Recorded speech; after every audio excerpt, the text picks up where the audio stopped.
But see, they don't know what they're supposed to do. Everyone gets very confused here. If I go to the left and then he pulls into me, it'd be my fault. As you see, EmergyCare EMTs run into a bit of a delay as they respond to a call of an elderly man having chest pains. It's confusion that EMT Brian Barber says he often sees. A lot of the general public just doesn't know how to react to an emergency vehicle approaching. When you take your driver's license test when you're 16 years old, I think is the last time you actually read the book or study what to do. Here's how it's supposed to work. The general rule: when an emergency vehicle's approaching with its lights and sirens on, pull to the right, close to the curb, and wait for the vehicle to pass. That's also the rule if you're in the turning lane. You shouldn't finish your turn or sit there. Safely get towards the right and let the emergency vehicle pass.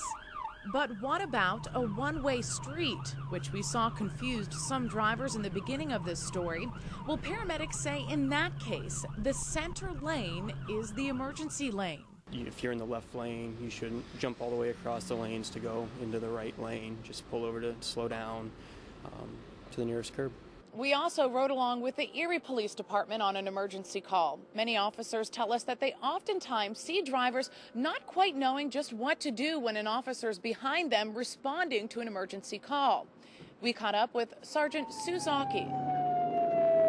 Like, he pulled over, but technically he knew I was coming and should have never turned out on me. During an emergency, Sergeant Zaki says for emergency responders, intersections are always the toughest to maneuver. This is a tough one up here when you get to a bayfront connector like this.